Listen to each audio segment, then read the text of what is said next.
Olá, meus caçadores de histórias, sejam muito bem-vindos ao meu canal. Hoje vamos falar da parte 3 de Quarta Asa, que é quando Nira termina ali de dar as designações dos cadetes, né? Que é para que asa que cada cadete vai, em que esquadrão que eles vão ficar. Então, a partir daqui, a Nira passa a palavra pro Xander, que começa a fazer um discurso totalmente sarcástico, falando assim que os primeiranistas, né, devem estar muito felizes, devem estar se sentindo muito incríveis por terem passado ali na prova do parapeito, e em meio a vários aplausos, porque eles realmente estão muito felizes, estão ali se sentindo invencíveis, né, por ter passado pela prova que é tão difícil. Os dragões começam a sobrevoar o pátio. E aí, enquanto eles estão achando que os dragões vão só sobrevoar o pátio, os dragões descem e pousam ali nas muralhas, né? E aí a Violet pensa assim: nossa, eu tô pensando que esses muros aqui de 3 metros é para ser uma fortaleza e na verdade não passa de um puleiro para os dragões, né? Então, assim, se as paredes não fossem tão largas, né, não aguentaria o peso dos dragões. Bom, diante disso, enquanto alguns cadetes ficam super empolgados, super animados por estar vendo ali os dragões pela primeira vez, alguns cadetes ficam super horrorizados, ficam com medo, né? E um dos cadetes, em meio à gritaria, a tudo que tá acontecendo ali no momento, um dos cadetes começa a sair correndo, gente. E aí, quando ele sai correndo ali em direção à saída, né? Pra poder fugir daquele lugar, mal o menino chega ali na sombra do muro, o menino já vira cinza. Já vira cinza porque o dragão não tá ali pra brincadeira, né? Eles estão ali pra quê? Pra serem testados, pra saber se são fortes o suficientes, pra saber se são corajosos o suficientes para poder participar de uma batalha, né? Para poder defender Navarre. E os que não forem fortes o suficientes vão ser eliminados. É esse o propósito deles e é isso que vai acontecer. Então, assim, a partir desse momento já são aí 68 mortos. E a Violet só pensa assim: eu não quero ver mais nenhuma morte hoje, eu não aguento mais ver morte. Quando a Violet pensa isso, morre uma pessoa do lado direito dela e do lado esquerdo. A menina só sente o calor de um lado e do outro. E aí já são 70 mortos no primeiro dia na divisão dos cavaleiros. Não tá fácil, não é mesmo? Então, gente, o porquê que os dragões acabam ali se unindo aos humanos se eles estão prontos para matar os humanos ali a todo momento, né? Então, os dragões, eles acabaram fazendo aliança com os humanos porque eles simplesmente precisam dos humanos. Eles precisam dos humanos para poder canalizar poder. Porque assim, a verdade é que se os dragões não precisassem dos humanos para gerar poder, para canalizar ali a habilidade, para gerar habilidade cinete e para tecer as égides, eles não usariam os humanos para nada, né? Porque assim, eu acho que eles preferiam comer os humanos do que comer as ovelhas. É basicamente isso. Então, assim, eles só forjaram a aliança com os humanos porque eles precisam dos humanos para poder proteger Navarre, que é ali a casa dos dragões, o lar dos dragões, né? Contra os grifos que são de Poromiel. Então, assim, eles usam os humanos e os humanos aceitaram fazer aliança porque também querem se proteger, né? Então, é meio que uma via de mão dupla. Resumindo, se os dragões não precisassem dos humanos para gerar poder, para desenvolver ali as habilidades cinetes, para poder tecer as égides, essa coisa toda assim de proteção de Navarre para proteger o lar deles, eles preferiam, acho que, devorar os humanos do que comer ovelhas, que é o que acaba acontecendo. Bom, essa aliança entre os humanos e os dragões foram forjadas porque os dragões querem proteger a casa deles, o lar deles, contra os grifos que são do outro reino, que é do reino de Poromiel. Bom, para vocês entenderem o que é a habilidade cinete. A habilidade cinete, os dragões precisam de um humano para poder meio que passar um pouco do poder deles para o humano, para que o humano consiga, junto com ele, ter um poder maior, porque os dragões eles vão ali soltar fogo, os dragões têm a habilidade ali de voar muito alto, mas eles têm muito poder que precisam de um humano para poder fazer, meio que transferir, né, um pouco desse poder para o humano poder utilizar, né, esse poder. E é muito interessante as habilidades cinetes, que eu acho que nesse mundo que a Rebecca Yarros criou, é que, assim, cada ser humano desenvolve uma habilidade cinete diferente. Porque, assim, por exemplo, a mãe da Violet, ela tem o poder de criar tempestades. Então, isso é muito interessante porque o poder que cada pessoa vai ter depende muito da própria pessoa, do que a pessoa é e do seu dragão. Então, por exemplo, eu acho que o Melgri, que é um ali dos comandantes, eu acho que do coronel, uma pessoa assim da liderança, tem o poder de visualizar o futuro ali no caso, não é o futuro, mas é meio que o resultado das batalhas, sabe? Ele tem o poder de ver os resultados das batalhas. O poder da Mira, por exemplo, que é a irmã da Violet, é de fazer os escudos, que é comparado com as égides, que as égides são os escudos que protegem Navarre. Então, assim, a Mira tem esse poder. Quando ela tá ali dentro de Navarre, nas fronteiras ali de Navarre, sem ultrapassar as fronteiras, no caso, ela tem a habilidade de criar os escudos para proteger ali o seu grupo, a sua equipe, né? Então, assim, são coisas assim que são surreais. O Brenna, por exemplo, que é o irmão da Violet que morreu, ele tinha o poder de regenerar pessoas. Então, se a pessoa chegasse quebrada lá na divisão hospitalar, ele ia lá e remendava a pessoa. Então, como se fosse uma cirurgia, sabe? Sem cortes, sem essas coisas, como se fosse uma cirurgia. Então, assim, eu acho super interessante essa questão, que cada pessoa vai ter um poder. Tem pessoas que têm poderes ali mais comuns, como questão de conseguir manipular aço, que aí no caso consegue abrir ali fechaduras, né? Algumas pessoas conseguem fazer gelo e vários poderes assim que são super interessantes. No dia seguinte, os escribas eles têm ali a função de falar, na verdade eles falam isso todas as manhãs, às pessoas que morreram no dia anterior. Ou seja, eles fazem uma lista ali das 70 pessoas que morreram no dia anterior por causa do parapeito, por causa ali do fogo dos dragões, né? Que já eliminou ali 3 pessoas. Porque os dragões, gente, eles farejam o medo, farejam a fraqueza. Então, eles não deixam ninguém que é fraco sobreviver. Porque eles não querem também se unir a uma pessoa fraca, porque isso é ruim para eles. É como eles têm ali um poder muito grande, é como se fosse uma vergonha para eles escolherem. Já basta eles se unirem a seres tão inferiores. E ainda escolher, tipo, um ser inferior, que são os humanos, né? Ainda escolher um fraco, então para eles seria uma vergonha ali pro vale deles, para os líderes lá deles, entendeu? Então é mais ou menos isso. Então, ali no dia seguinte que os escribas terminam de ler ali a lista, já tá todo mundo vestido com o uniforme preto ali, que são dos cavaleiros. E aí, assim que isso termina, o Dain fala assim: que alguém, né, algum dos primeiranistas, devem ter decorado o cronograma ali do que vai acontecer naquele dia, porque no dia seguinte já começam as aulas. Já começam ali as aulas de preparo de batalha, já começam as aulas para eles testarem como que são os cadetes ali no combate corpo a corpo, essas coisas. E aí o Daí pergunta se alguém já sabe o cronograma, se já sabe para onde ir. E aí ele pede ao Sauer para poder guiar os cadetes que é ali do esquadrão dele para ir para as aulas, né? Meio que mostrar para os cadetes onde é que fica cada sala, onde é que fica as alas ali. E o Sauer pega e fala: pode deixar comigo que eu vou mostrar para todo mundo onde fica cada coisa. Gente, o Sauer é um personagem importante, por isso que eu tô comentando sobre ele aqui, porque assim, o Sauer, ele é um menino que já era pra estar como um segundanista e acaba não sendo um segundanista porque no ano anterior, quando ele entrou, ele não conseguiu se unir a um dragão. Ou seja, os dragões não escolheram ele, nenhum dos dragões ali do ano anterior escolheu ele. Só que como ele supostamente não é uma pessoa fraca, ele acabou não morrendo, mas não conseguiu uma união. Então ele pode fazer ali o segundo ano, pode fazer o primeiro ano pela segunda vez para poder tentar se unir nesse ano. E aí, algumas pessoas explicando isso, conversando sobre isso, que ele era para ser um segundanista e tal, e não acabou não sendo porque não conseguiu se unir a um dragão. Aí alguém fala assim: mas antes poder fazer o primeiro ano de novo do que morrer, não é? O Hidoka acaba falando isso e a gente que não vai discordar, né, gente? Porque a gente já viu que o Instituto é um lugar extremamente brutal, assim, para os cadetes, então a gente que não vai discordar do Hidoki. O Hidoki também eu tô citando porque é um personagem importante nessa história e ele vai ser ali o engraçadinho da história, sabe? O Sal é aquela pessoa assim que parece um pouco mais centrada, a Rainun supostamente vai ser ali amiga da Violet.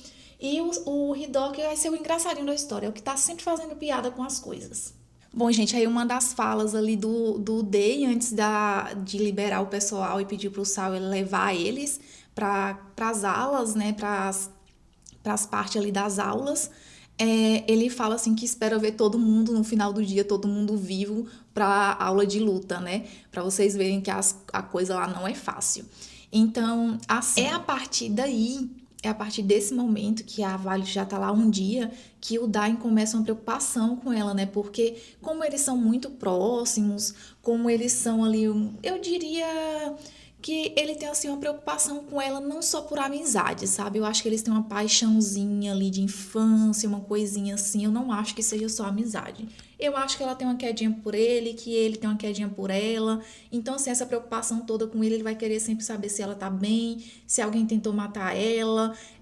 Resumindo, assim, ele vai tentar proteger ela de todas as formas que ele puder. Em meio a essa conversa que ele tá tendo com a Violet ali, que ele quer saber se a Violet tá bem, ou se alguém tentou matar ela, essa coisa toda, eles acabam entrando na conversa ali dela. Ela pergunta pra ele qual que é o sinete dele, e aí ele fala pra ela que o sinete dele é conseguir ler memórias recentes das pessoas.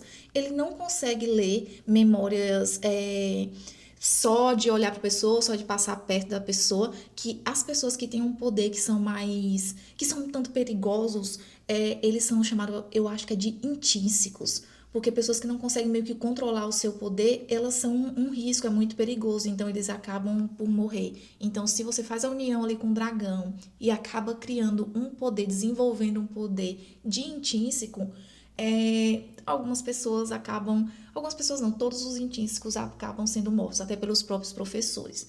Igual tem um caso no livro do menino que desenvolveu o poder de ler o pensamento dos outros e ele não consegue controlar. Enquanto ele tá andando ali no meio da multidão, ele já tá ouvindo o pensamento de todo mundo e ele fica colocando a mão na cabeça, parem de falar isso, parem de pensar isso.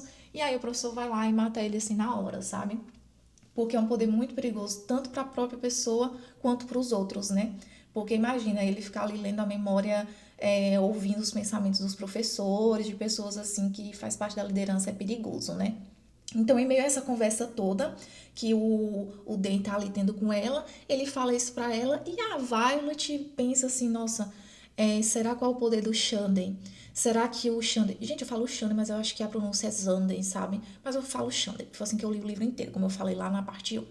Então, assim, ela já pensa assim, será que qual é o poder do Xander? Será que ele vai usar esse poder contra mim, sabe? Já fica já viajando na história, fala, será que eu vou morrer pelo poder dele? Será quando que ele vai me matar? E o Dain também fica super preocupada com ela, falando pra ela tomar o máximo de cuidado com o Xander, porque o Xander vai matar ela a qualquer momento, que quando ele mudou ela ali de asa, já foi com esse propósito, ou seja, que a liderança já sabia que ele estava querendo matar ela. Então essa história toda, gente, a Violet ela vai correr ali muito perigo, por causa dessa fragilidade dela, por causa de ser filha de quem ela é filha, por causa do todo. Então, assim, saindo dessa história toda, eles vão ali para a aula de preparo de batalha, que eu acho que no livro é a única aula que é dada ali tanto por um cavaleiro quanto por um escriba, que é dado pela Devera. Gente, eles descrevem a Devera, eu acho que é uma mulher assim surreal, uma mulher muito forte, e pelo acho que é o Marca, o escriba, eu acho que é o Marca que é eu acho que o líder dos escribas, eu acho que é o Marca.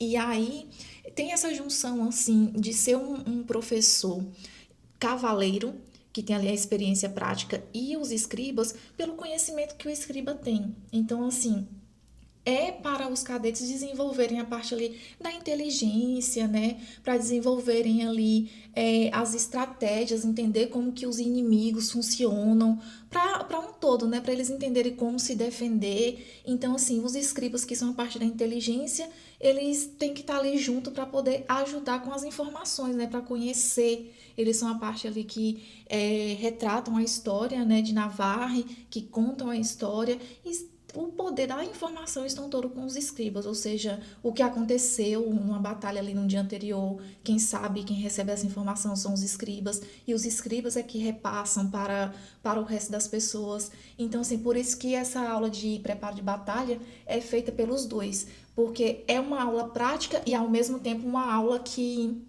os cadetes precisam desenvolver as estratégias da inteligência, entender como que o inimigo funciona, o porquê que o inimigo atacou tal lugar, que eles chamam inclusive de entrepostos, que é como se fossem lugares que os batalhões, né, que as asas vão para proteger cada cidadezinha. É basicamente isso, é como se fosse uma fortaleza, eles chamam de entrepostos.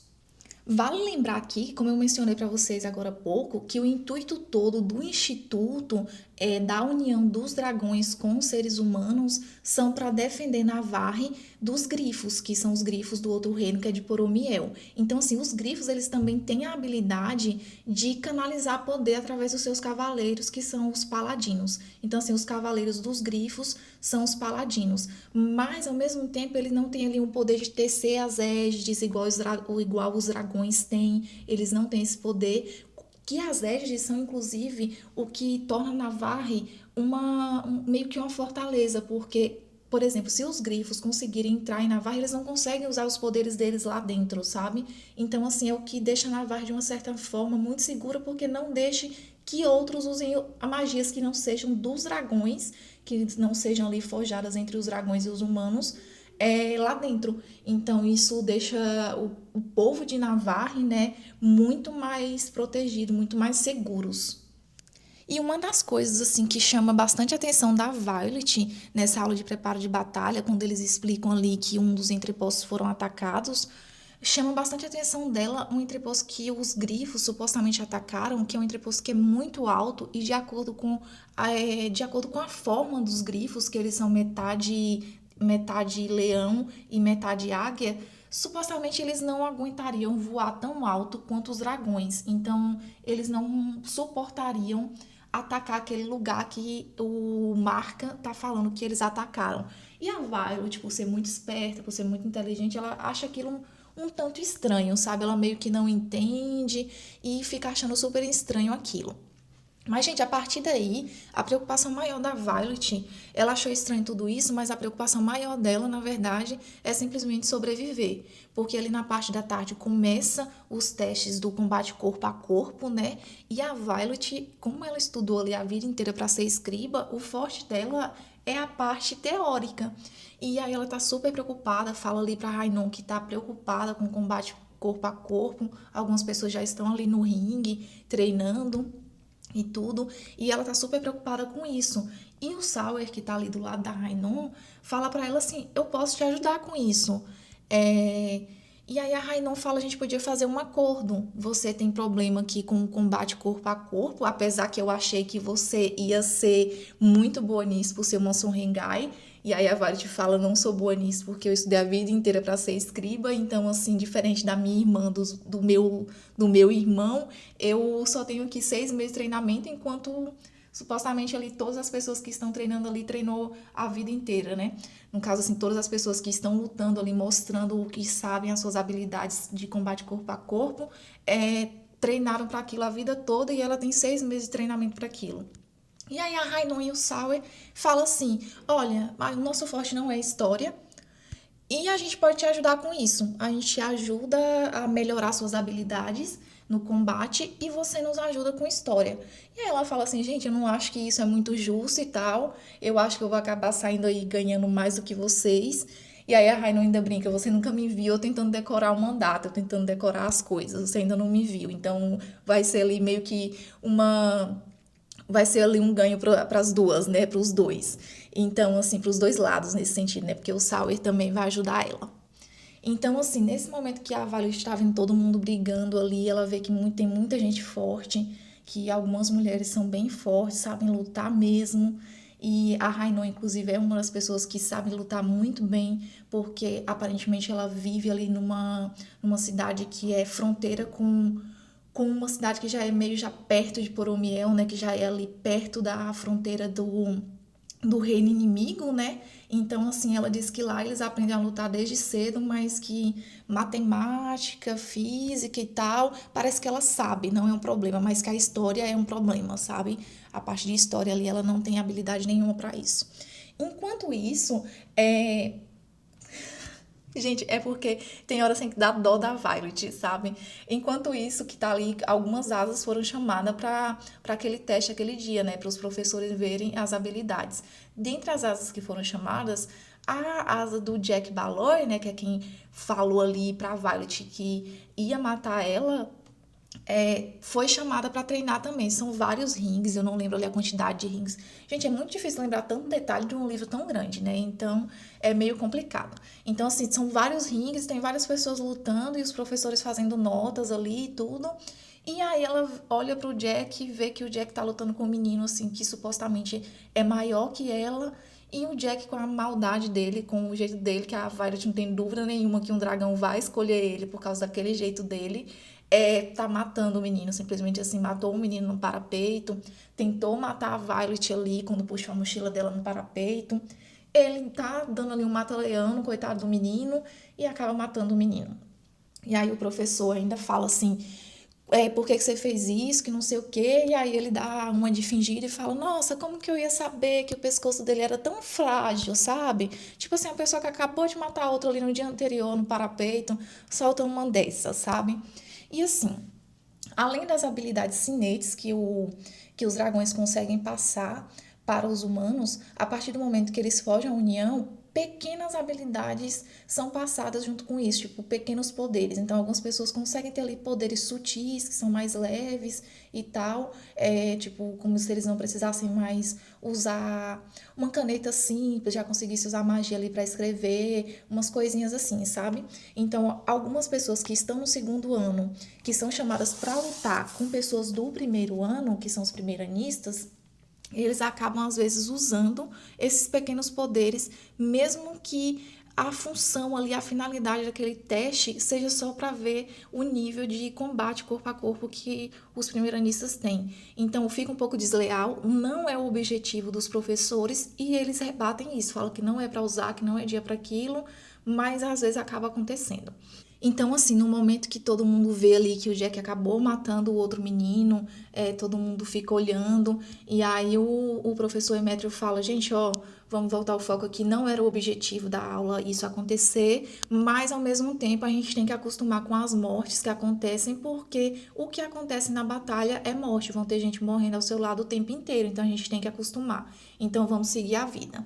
Então a Rainon é chamada para lutar ali, a Rainon luta muito bem, depois a Violet é chamada para lutar.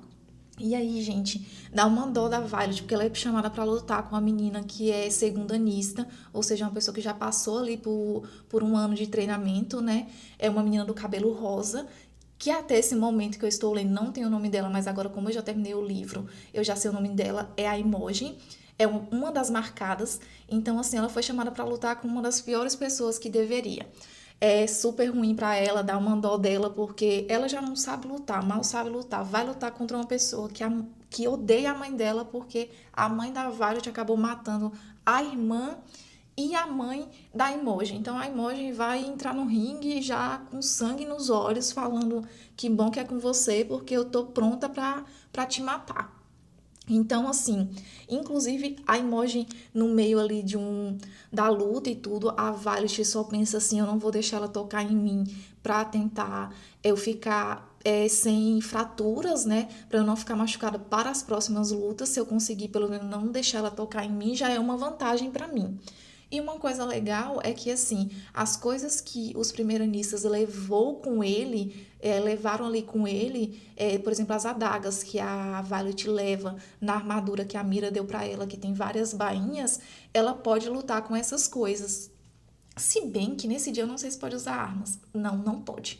Nesse dia é proibido usar arma, gente. Lembrei. Não pode usar arma nesse dia, mas as pessoas podem ficar ali durante, no caso assim, para as próximas lutas, usar as armas que ela levou com ela, que ela conseguiu ali passar no parapeito com ela. Nesse dia especificamente não pode usar arma, porque é o dia que eles estão só testando as habilidades, que foi o que eu acabei de falar. Então lembrei que não pode usar arma nesse dia. Então, assim, a Imogen, ela vai realmente ali querendo matar a Violet e o que acaba salvando a Violet é justamente a armadura que a Mira deu pra ela. No meio da luta, a Violet sente uma pressão aqui na parte da barriga, né? Nessa parte aqui que eu acho que é quase o estômago. Gente, não sei nada de anatomia. Não sei nada de anatomia. Olha, eu já avisei pra vocês aqui em outra situação, em outro vídeo, que aqui vocês vão aprender pouca coisa útil. Pouca coisa útil. Aqui é entretenimento. Aqui eu quero entregar a fofoca do livro, contar pra vocês aqui, dar uns spoilers pra vocês. Não teve tempo de ler, tem curiosidade aqui em saber o que acontece no livro pra ver se vale a pena ler e tal. É pra isso. Agora, conhecimento, meu Deus. Aí só Deus sabe. Aqui o importante é a imersão no livro, a imersão na história. É o que importa pra mim. Então, assim, ela vai lá tentar matar a Violet e aparentemente o que fala no livro que seria mais ou menos nessa parte aqui e acaba protegendo ela é a armadura que a Mira deu pra ela.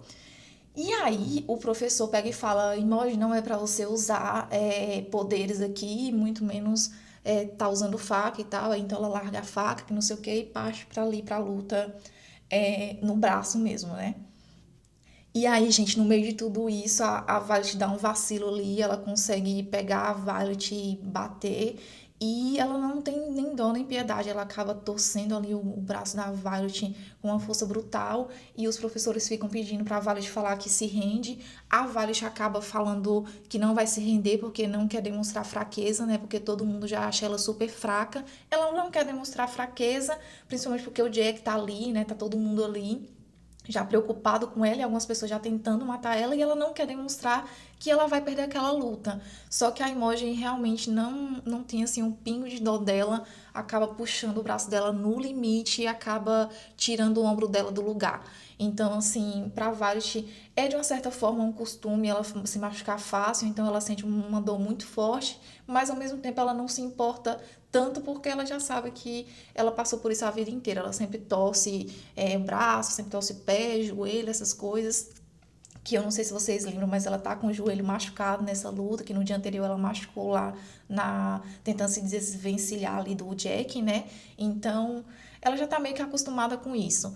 Mas aí, como a Imogen acaba ali tirando o braço dela do lugar, né? O ombro dela do lugar, os professores, o Dain desespera e fala, ela se rende, e aí a Imogen solta ela. Nisso, o Dain sai correndo com a Violet para a divisão hospitalar e aproveita ali a oportunidade para ficar implorando para ela, né, para ela ir para a divisão dos escribas, que ainda dá tempo, e como ela tá ali muito machucada, eles não deixariam de aceitar ela. Além de conhecer ela, seria ali uma inscrição atrasada, mas que eles entenderiam. E a Violet fica muito chateada com essa fala do Day, né? Fica super chateada com isso. E ela já tá ali na divisão hospitalar onde chamam o Nolan, que é o regenerador, né? Pra regenerar ela. E o Day fica pedindo pra não chamar ele, pra ela se curar naturalmente, mas com essa intenção de que ela fique sentindo aquela dor, né? Fique sentindo mal, pra ver se a divisão dos escribas aceitariam ela. Gente, pra falar a verdade, eu acho que se ela quisesse voltar pra divisão dos escribas, eu acho que pelo pessoal, pelos professores, ninguém ia recusar ela. Porque eu acho que o problema não é esse. Talvez recusariam com medo do que a mãe dela poderia fazer. Mas eu acho que por ser ela, eu acho que ninguém recusaria ela, sabe? Eu acho que ela seria, assim, uma grande valia para eles. Eu acho que ela ia agregar horrores na divisão dos escribas com a inteligência dela, com o treinamento que ela teve com o pai dela, que era escriba. Então, assim, eu acho que esse não é o problema dela voltar. O problema dela ir para a divisão dos escribas é a mãe dela. A mãe dela não quer que ela vá para lá e algumas pessoas talvez não aceitariam ela por esse motivo, porque estariam desobedecendo a mãe dela, mas não necessariamente porque não aceitariam ela, sabe? Então a Violet ela fica super chateada com o Day nessa parte, que ele fica ali insistindo, não querendo que o Nola, eu acho que é Nola ou Nolo, gente, é um nome assim. Eu não sei bem como que se pronuncia e não lembro também como que é escrito. Então, ele fica ali sem querer que o Nolo regenere ela por esse motivo. Mas afinal, a Violet, no meio da discussão toda, o Nolo acaba regenerando ela e ela acaba voltando ali para a ala do instituto. Ela voltando lá para a ala dos dormitórios, né, do instituto mesmo, ela encontra a Rainon e a Rainon já fica super feliz de ver que ela tá supostamente bem, né? Apesar ali do tônico tá deixando de fazer efeito, ela voltando a sentir dor, a Rainon recebe ela, pergunta se ela tá bem, ela fala que tá, e a Rainon fala, olha, não se preocupa, que eu vou te ajudar no preparo de batalha. No caso, não no sentido das aulas, gente, de preparo de batalha, é a aula mesmo do combate corpo a corpo, que vai ajudar ela naquela aula ali prática, né? E aí ela fala, não, tudo bem. Nisso a Rainon sai ali, elas dormem uma do lado da outra, só que elas dormem assim, gente, é meio que dividido, mas elas dormem várias mulheres no mesmo quarto. Questão aí, eu acho que de cerca de umas 100 mulheres no mesmo quarto ali, e por sorte a Rainon ficou do lado dela e elas são próximas, né? Quando a Rainon sai ali, ela pega e mexendo na cama dela, ela encontra uma coisa que talvez salve a vida dela. Ela encontra ali, eu diria que é um diário. É como se fosse um diário que a Mira deixou para ela. A Mira subornou alguém, um dos escribas, para poder deixar isso para ela lá. Aí deixou escondidinho embaixo do travesseiro. Só que, na verdade, esse diário foi feito pelo Brenna para a Mira e a Mira está repassando para a Violet, para ver se ajuda a Violet a sobreviver. Esse diário vai fazer uma diferença muito grande na vida da Violet, porque a Violet vê ali uma saída para ela não morrer nas aulas de batalha, nas aulas ali do ringue, do combate corpo a corpo. Porque no todo o conhecimento que o Brenna acabou adquirindo ao decorrer do tempo, por ter sido o primeiro ali a entrar na divisão dos cavaleiros, ele fez várias notas para Mira, e Mira até acrescentou algumas coisas nas notas do Brenna para ajudar a Violet. Então, assim, uma das coisas que ele fala que vai ajudar a Violet imenso é que os oponentes, eles não são escolhidos de uma forma aleatória como supostamente aparenta ali, né? Como supostamente os professores meio que olham ali quando tá todo mundo junto e fala: olha, Violet, você vai lutar com a Imogen, tá? Hoje vai ser ela. Como se ele não soubesse antes, como se tivesse escolhido ali na hora, sabe? Como se tivesse falado assim: ah, vocês duas estão sobrando, então agora é vocês duas. Então, assim, ele pega e fala isso pra ela, fala, olha, não é escolhido de forma aleatória, na verdade, são escolhidos os oponentes uma semana antes e tem como você saber com quem que você vai lutar uma semana antes e se preparar para aquilo. Então, assim, a Violet, a partir daí, vai usar essa informação a favor dela.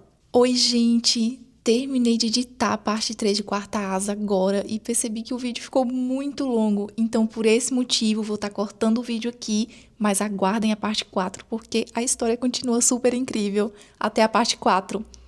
Beijinhos!